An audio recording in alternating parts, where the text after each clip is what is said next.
For months, my pen has ached to write, but the ink froze.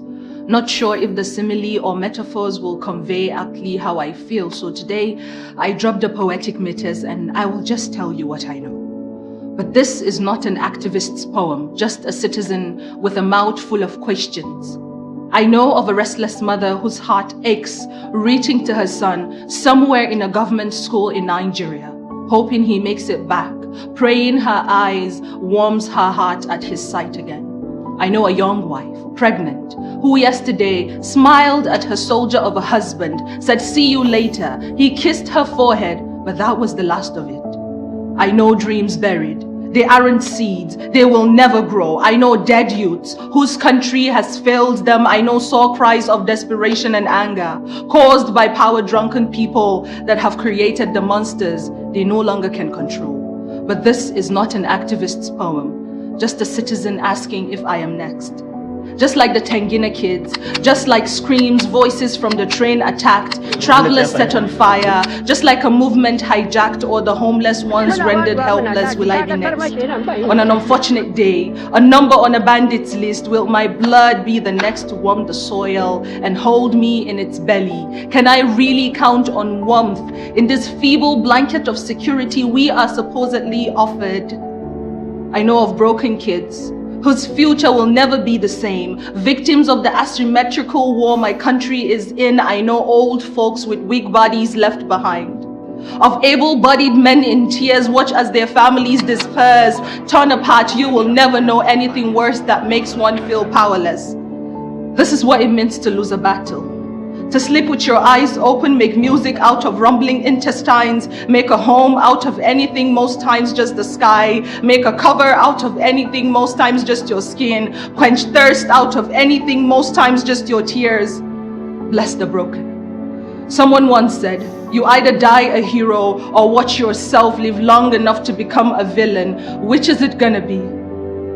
But this is not an activist's poem, just a citizen asking, will I be next? Nigeria, what way?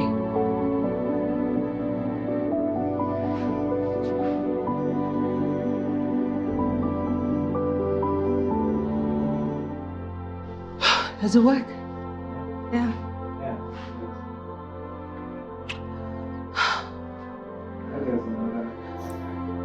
Yeah, the attack, I don't know, I'm getting emotional.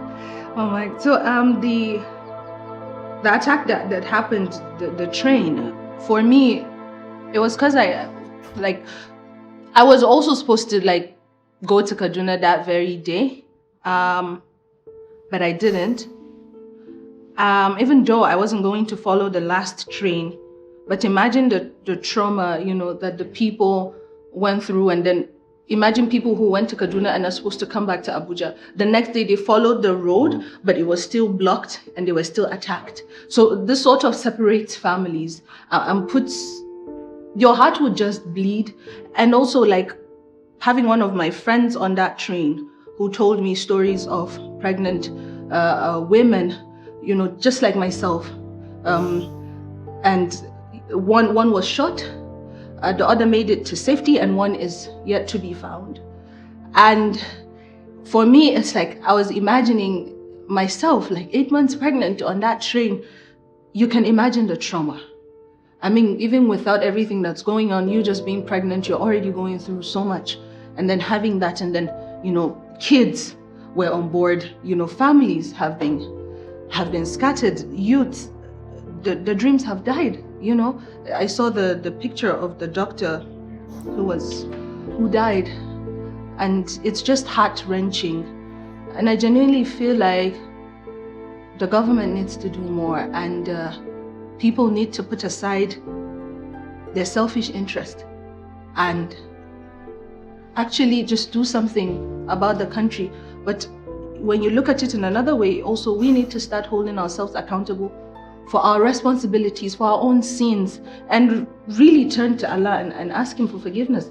And another thing also, we need to stop cursing our leaders. Because the more you curse your leaders, they would really become cursed, and then they're the ones leading you, and then you would end up actually seeing it also.